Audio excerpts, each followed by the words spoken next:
दिल को छू लेने वाली लव स्टोरी। ट्रेन चलने को ही थी कि अचानक कोई जाना पहचाना सा चेहरा जनरल बोगी में आ गया। मैं अकेली सफ़र पर थी, सब अजनबी चेहरे थे। स्लीपर का टिकट नहीं मिला तो जनरल डिब्बे में ही बैठना पड़ा। मगर यहाँ ऐसे हालात में उस शख्स से मिलना ज़िंदगी के लिए एक संजीवनी के समान था। ज़िंदगी भी कमबख्त कभी कभी अजीब से मोड़ पर ले आती है, ऐसे हालातों से सामना करवा देती है जिसकी कल्पना तो क्या कभी ख्याल भी नहीं कर सकते।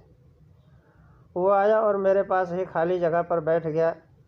न मेरी तरफ देखा, न पहचानने की कोशिश की। कुछ इंच की दूरी पर वो चुपचाप पास आकर बैठ गया। बाहर सावन की रिमझिम लगी थी, इस कारण वो कुछ भीग गया था। मैंने कनखियों से नज़र बचाकर उसे देखा। उम्र के उस मोड़ पर भी कमबख्त वैसा का वैसा ही था। हाँ, कुछ भारी हो गया था, मगर इतना ज़्यादा भी नहीं। फिर भी उसने जेब से चश्मा निकाला और मोबाइल में लग गया। चश्मा देखकर मुझे कुछ आश्चर्य हुआ। उम्र का यही एक निशान उस पर नज़र आया कि आंखों पर चश्मा चढ़ गया था। चेहरे पर और सर पे मैंने सफ़ेद बाल खोजने की कोशिश की, मगर मुझे नहीं दिखे। मैंने जल्दी से सर पर साड़ी का पल्लू डाल लिया। बालों को डाई किए काफ़ी दिन हो गए थे। मुझे ज़्यादा तो नहीं थे सफ़ेद बाल मेरे सर पे, मगर इतने ज़रूर थे कि गौर से देखो तो नज़र आ जाए। मैं उठकर बाथरूम गई, हैंडबैग से फेस वॉश निकाला, चेहरे को ढंग से धोया। फिर शीशे में चेहरे को गौर से देखा। पसंद तो नहीं आया, मगर अजीब सा मुँह बनाकर मैंने शीशा वापस बैग में डाला और वापस अपनी जगह पर आ गई। मगर वो साहब तो खिड़की की तरफ से मेरा बैग सरका कर खुद खिड़की के पास बैठ गए थे। मुझे पूरी तरह देखा भी नहीं, बस बिना देखे ही कहा, सॉरी, भाग कर चढ़ा तो पसीना आ गया था, थोड़ा सूख जाए फिर अपनी जगह बैठ जाऊंगा। फिर वो अपने मोबाइल में लग गया। मेरी इच्छा जानने की कोशिश भी नहीं की। उसकी यही बात हमेशा मुझे बुरी लगती थी। फिर भी ना जाने उसमें ऐसा क्या था कि आज तक मैंने उसे नहीं भुलाया। एक वो था कि 10 सालों में ही भूल गया। मैंने सोचा शायद अभी तक गौर नहीं किया, पहचान लेगा। थोड़ी मोटी हो गई हूँ, शायद इसलिए नहीं पहचाना। मैं उदास हो गई। जिस शख्स को जीवन में कभी भुला ही नहीं पाई, उसको मेरा चेहरा भी याद नहीं। माना कि ये औरतों और लड़कियों को ताड़ने की उसकी आदत नहीं, मगर पहचानने में भी नहीं। शादीशुदा है, मैं भी शादीशुदा हूँ। जानती थी इसके साथ रहना मुश्किल है, मगर इसका मतलब ये तो नहीं कि अपने ख्यालों को, अपने सपनों को जीना छोड़ दूँ।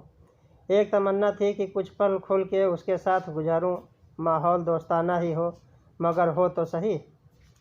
आज वही शख्स पास बैठा था जिसे स्कूल टाइम से मैंने दिल में बसा रखा था। सोशल मीडिया पर उसके सारे अकाउंट चोरी छुपे देखा करती थी। उसकी हर कविता, हर शायरी में खुद को खोजा करती थी। वो तो आज पहचान ही नहीं रहा। माना कि हम लोगों में कभी प्यार की पींगें नहीं चलीं, ना कभी इजहार हुआ। हाँ, वो हमेशा मेरी केयर करता था और मैं उसकी केयर करती थी। कॉलेज छूटा तो मेरी शादी हो गई और वो फ़ौज में चला गया। फिर उसकी शादी हुई। जब भी गांव गई उसकी सारी खबर ले आती थी। बस ऐसे ही ज़िंदगी गुजर गई। आधे घंटे से ऊपर हो गया। वो आराम से खिड़की के पास बैठा मोबाइल में लगा था। देखना तो दूर, चेहरा भी ऊपर नहीं किया। मैं कभी मोबाइल में देखती, कभी उसकी तरफ। सोशल मीडिया पर उसके अकाउंट खोल कर देखे, तस्वीर मिलाई, वही था, पक्का वही, कोई शक नहीं था। वैसे भी हम महिलाएं पहचानने में कभी भी धोखा नहीं खा सकती। 20 साल बाद भी सिर्फ आँखों से पहचान ले। मजबूरी बताई। ऐसे भाइयों को राखी बांधने आई हो जिनको ये भी फिक्र नहीं कि बहन इतना लंबा सफ़र अकेले कैसे करेगी। भाई शादी के बाद भाई रहे ही नहीं, भाभीयों के हो गए, मम्मी पापा रहे नहीं, कहकर मैं उदास हो गई। वो फिर बोला, तो पति को समझना चाहिए, उनकी बहुत बिजी लाइफ है, मैं ज़्यादा डिस्टर्ब नहीं करती और आजकल इतना खतरा नहीं रहा कि लेती हूँ मैं अकेले सफ़र। तुम अपनी सुनाओ, कैसे हो? अच्छा हूँ, कट रही है ज़िंदगी मेरी। याद आती थी क्या? मैंने हिम्मत करके पूछा। वो चुप हो गया, कुछ नहीं बोला। तो मैं फिर बोली, सॉरी, यूं ही पूछ लिया, अब तो परिपक्व हो गए हैं, कह सकते हैं ऐसी बात। उसने शर्ट की बाजू की बटन खोलकर हाथ से पहना हुआ तांगे कड़ा किया और जो मैंने ही फ्रेंडशिप डे पर उसे दिया था, बोला, याद तो नहीं आती पर कमबख्त ये मेरी याद दिला देता था। कड़ा देखकर दिल को बहुत सुकून मिला। मैं बोली, कभी संपर्क क्यों नहीं किया? वो बोला, डिस्टर्ब नहीं करना चाहता था, तुम्हारी अपनी ज़िंदगी है, मेरी अपनी ज़िंदगी है। मैं डरते डरते पूछा, तुम्हें छू लूँ? वो बोला, पाप नहीं लगेगा? मैं बोली, नहीं, छू लेने से नहीं लगता। और फिर मैं कानपुर तक उसका हाथ पकड़कर बैठी रही। बहुत सी बातें हुई। ज़िंदगी का एक ऐसा यादगार दिन था जिसे आखिरी सांस तक नहीं भुला पाऊंगी।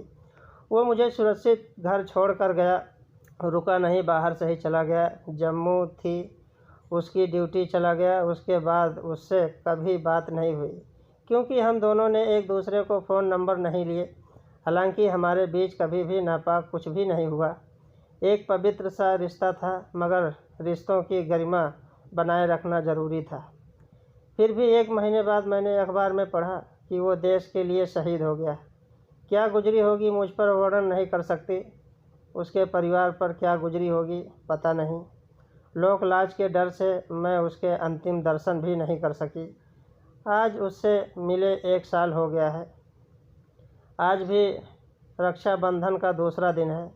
आज भी सफ़र कर रही हूँ। दिल्ली से कानपुर जा रही हूँ। जानबूझकर जनरल डिब्बे का टिकट लिया है मैंने। अकेली हूँ ना, न जाने दिल क्यों आस पाले बैठा है कि आज फिर आएगा और पसीना सुखाने के लिए उसी खिड़की के पास बैठेगा। एक सफ़र वो था जिसमें कोई हमसफ़र था। एक सफ़र आज है जिसमें उसकी यादें हम सफ़र हैं। बाकी ज़िंदगी का सफ़र जारी है। देखते हैं कौन मिलता है, कौन साथ छोड़ता है। दोस्तों, अगर वीडियो अच्छी लगी हो तो सब्सक्राइब ज़रूर करें। लाइक, सब्सक्राइब, सपोर्ट आपका हमारे लिए बहुत ज़रूरी है। थैंक यू, धन्यवाद।